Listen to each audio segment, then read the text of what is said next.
प्रतिपक्ष गोविंद सिंह खंडवा के ओमकारेश्वर धाम पहुंचे, जहां उन्होंने बाबा ओमकारेश्वर की पूजा अर्चना की और जीत का आशीर्वाद मांगा। मंदिर में गोविंद सिंह ने बाबा ओमकारेश्वर का महाभिषेक किया।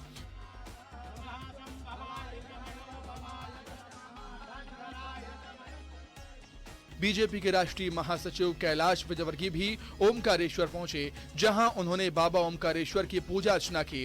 कैलाश विजयवर्गीय के बाद प्रदेश के परिवहन मंत्री गोविंद सिंह राजपूत भी ओमकारेश्वर मंदिर पहुंचे, जहां उन्होंने पूजा की और बीजेपी के जीत का आशीर्वाद मांगा। इस मौके पर मंत्री गोविंद सिंह राजपूत ने एक बार फिर से मध्य प्रदेश में बीजेपी की सरकार बनने का दावा किया है। ओमकारेश्वर के दर्शन करने का अवसर मिला, बहुत ही आत्मा प्रसन्न है। भगवान से कहा कि प्रदेश में खुशहाली लाए और सब पर कृपा बनी रहे, ईश्वर की हमारे ऊपर कृपा बनी रहे, पूरे परिवार पर कृपा बनी रहे। मध्य प्रदेश की नई सरकार बनने में कुछ ही दिन बाकी हैं। विधानसभा चुनाव की मतगणना 3 दिसंबर को होगी। उससे पहले नेताओं ने मठ मंदिरों की शरण ले ली है। बीजेपी हो या कांग्रेस, दोनों ही पार्टियों के नेताओं ने पूरे प्रदेश में कहीं न कहीं पूजा अर्चना कर भगवान का आशीर्वाद लिया है। कुछ दिन पहले सीएम शिवराज ने मैहर में मां शारदा की शरण में पहुंचे थे और उसके बाद उज्जैन में बाबा महाकाल के दर्शन भी किए थे। पीसीसी चीफ कमलनाथ ने भी मंदिरों में जाकर पूजा अर्चना की है।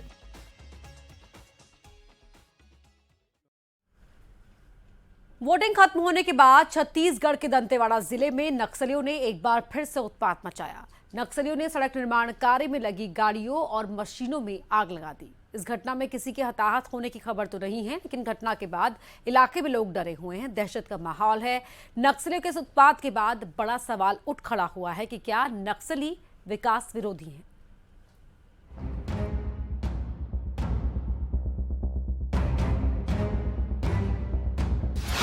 नक्सलियों ने फिर मचाया उत्पात। डामर प्लांट में लगाई आग। 50 से ज्यादा नक्सलियों ने की आगजनी। आगजनी के बाद पहाड़ की तरफ भागे नक्सली। 16 वाहनों को किया आग के हवाले। पोकलेन, जेसीबी, हाईवा में लगाई गई आग। दंतेवाड़ा में नक्सलियों ने एक बार फिर से बड़ा उत्पात किया है। नक्सलियों ने सड़क निर्माण में लगे 16 वाहनों और डामर प्लांट को आग के हवाले कर दिया। बताया जा रहा है कि करीब 50 की संख्या में आए नक्सलियों ने यहां पर हमला बोला और Poclain, JCB, Hyva, tanker, mixer machine समेत कई उपकरणों में आगजनी की। नक्सलियों ने रेल परियोजना में लगे वाहनों को भी आग के हवाले कर दिया। इस घटना के बाद नक्सली पहाड़ की तरफ भाग निकले। वारदात के दौरान मौके पर चौकीदार मौजूद रहा, जिसे नक्सलियों ने बंधक बनाकर उसके सामने ही घटना को अंजाम दिया। घटना की जानकारी लगते ही कुछ ही देर बाद मौके पर पुलिस की टीम पहुंची जरूर, लेकिन तब तक नक्सली आगजनी की वारदात को अंजाम देकर फरार हो चुके थे।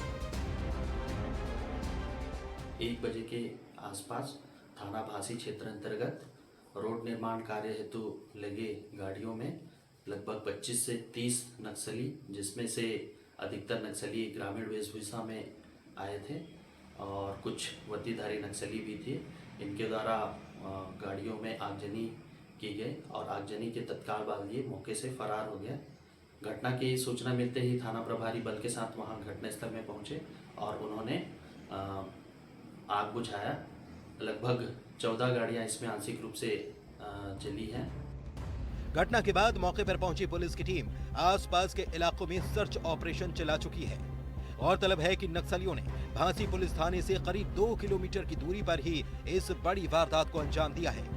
लंबे अंतराल के बाद नक्सलियों ने दंतेवाड़ा शहर के आसपास अपनी मौजूदगी दर्ज कराने के लिए ये आगजनी की है।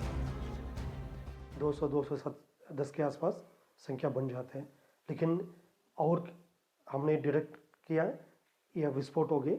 इसके अलावा जो और कितना लाया गया वो तब तक रिकवर नहीं हो तो फिर बताना संभव नहीं, और हर चीज़ हमेशा के लिए भी लगा कर नहीं रखते। रात को कितने नक्सली यहाँ मौजूद थे?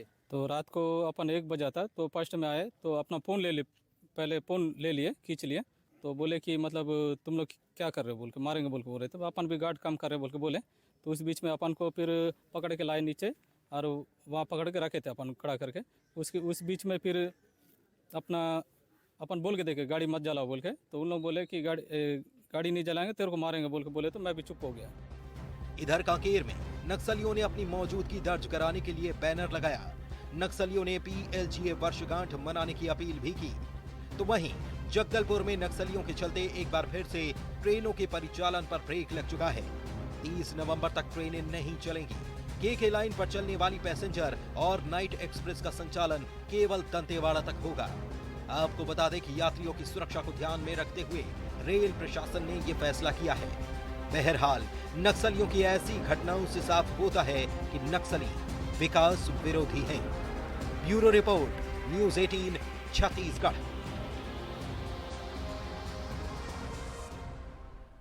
कहते हैं कि मन में हौसला हो तो दुनिया में कोई भी काम असंभव नहीं है।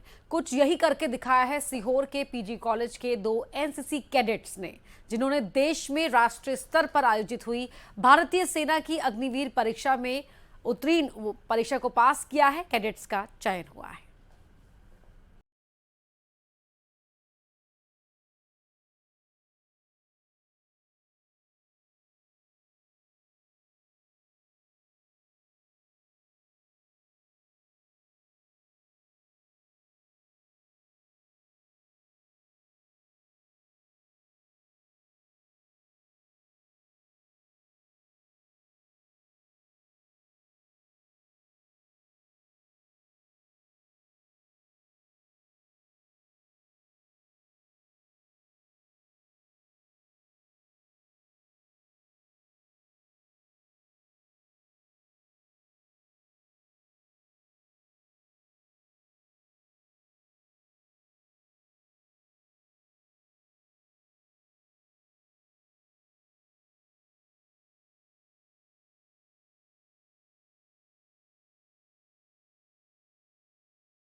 जैसा कि इसमें ऑल इंडिया लेवल के ऊपर एग्जाम होता है, उसमें पूरे भारतवर्ष में से सिर्फ 2000 कैडेट का सिलेक्शन होता है।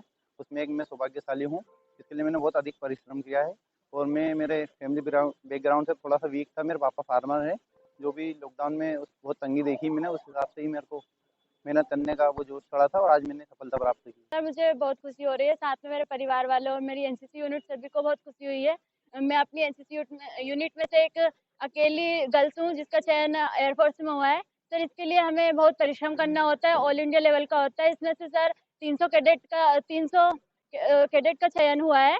उसमें से सर हमारी NCC यूनिट में से एक ज्योति मैं हूँ। चंद्रशेखर आजाद महाविद्यालय की NCC यूनिट के प्रभारी प्रोफेसर उदय डोलस बताते हैं कि शासकीय कॉलेज में अमूमन गरीब पृष्ठभूमि के विद्यार्थी ज्यादा पढ़ने के लिए आते हैं, जिनके पास फीस तक के लिए पैसे नहीं होते।